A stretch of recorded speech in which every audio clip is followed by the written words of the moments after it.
What up, YouTube? It's your boy Vince Rashad. Hey, I'm gonna do part 2 of this why biracial women stole the natural hair movement. And one point to make is that they stole the movement. I wanted to concentrate on the last part of what I was saying in the first video and why they stole the movement. Number one, they stole it because they can. Black people have more of a attempting to fit in culturalistic mindset, and not more. We don't have the mindset that Asians and Hispanics have, which is much more of a colony mindset. We have a try to fit in mindset.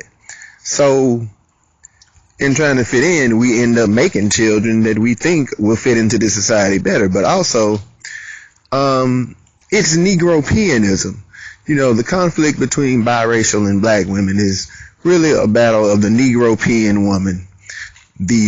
In the biracial is the prototypical black Barbie.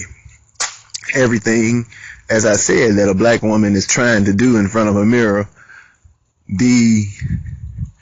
I guess you could say more lighter skinned biracial is naturally, because much of the hair that is bought and that is paid so much money for is hair that's bought from women in India who are basically just black women in India. These are just black women in India who have a lankish hair. They have a long, wavy hair type. And many of them are not necessarily black women, but they're more melanated people. And many of the people, especially when you start talking about South America, are really just mulattoes that you're buying this hair from. So if you're buying hair from a mulatto, naturally, to look more what you assume to be socially presentable and what this society says is socially presentable, and we don't necessarily have a national, mindset, nationalistic, ethnocentric mindset as a collective. We don't have that as black people. We do not have a nationalistic, ethnocentric mindset. So everybody winds up being lumped into the black community, and the black community is more of a community attempting to conform to the preferences of the dominant white society. And the Negropean woman, black woman, who's naturally not a who's the furthest thing away, as Abraham Lincoln said, the furthest thing away from a Caucasian is going to have the hardest time trying to fit into society with her kinky hair and melanated skin, just like her counterpart, the black man. So the mulatto represents the Negropean, the natural Negropean. Now, I will say this. Often when we think of biracial person, we think of a biracial person in the most coonish, self-hating sense of thinking, because what it does is that it exposes black thinking. Because I've heard, I don't know how many times I've heard a person say that even though they know a certain person is mixed, got one parent black and one parent white, well, this person just look like a light-skinned black person. Or either they'll be like, well, that person don't look biracial.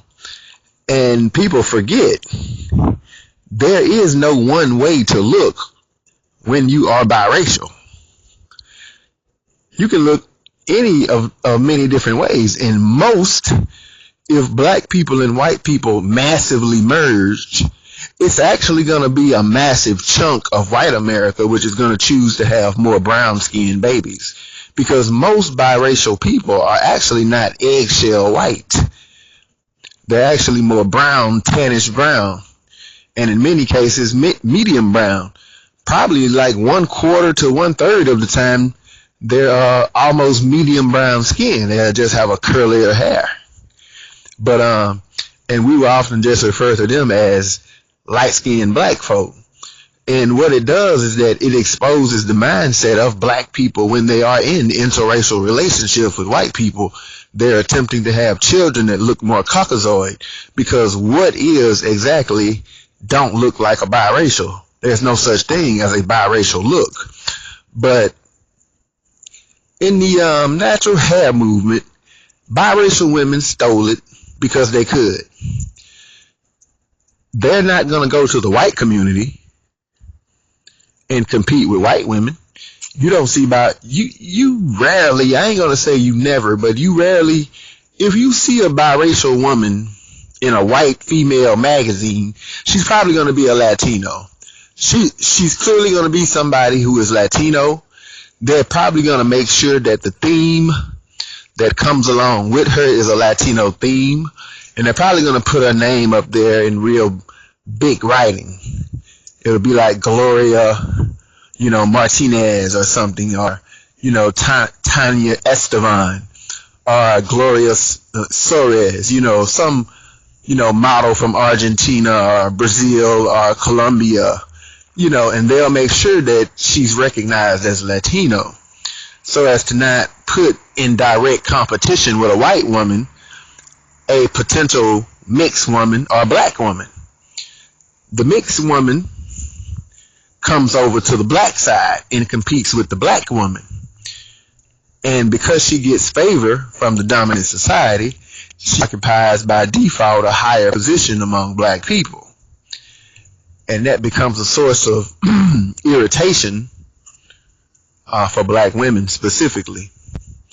Because in beauty and in social status, she is the natural born Negropean that the black woman is trying to be every day in front of the mirror throughout the overwhelming majority of the country and the so-called black community. But they came in into the natural hair movement because they simply could. We are trying to be accepted. We will take any low-hanging fruit from any other race and become the dumping ground, the ethno-dumping ground of the planet when we end up marrying and reproducing with the low-hanging fruit of every damn race. I don't know how many brothers I've seen out here with some overweight Hispanic chick, Mexican chick they out here with. You see that, but I see a lot of brothers who be with okay looking Mexican girls, but a lot of y'all brothers be with some fucked up looking ass Mexican chicks out here, man. I'm just keeping it real. But the kids be beautiful though, but it is what it is though. But they came in and stole the natural hair movement because they could, and because they can, and because they'll continue to occupy that high rank in black America until black America, that is, and black women pool their resources behind a ethnocentric, nationalistic, autonomous area.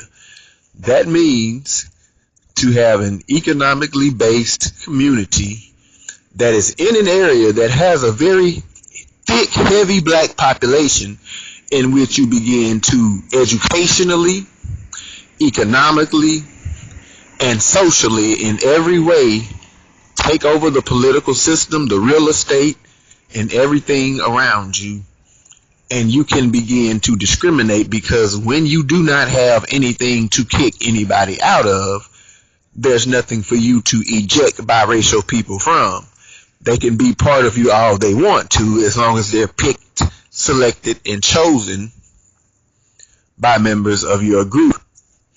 It's not until you get something to hold people out of, and something that empowers yourself, that you're actually not so much kicking anybody out of anything, but giving yourself the appearance of power.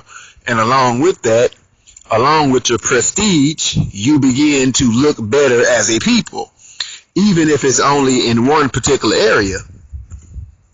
People will notice the niggas around here don't look like everybody else. But you gotta get behind ethnocentric nationalism. It's your boy Vince Rashad, and that concludes my whole series on why biracial women stole the natural hair movement. Because they could, dog. It's your boy Vince Rashad. I'm out.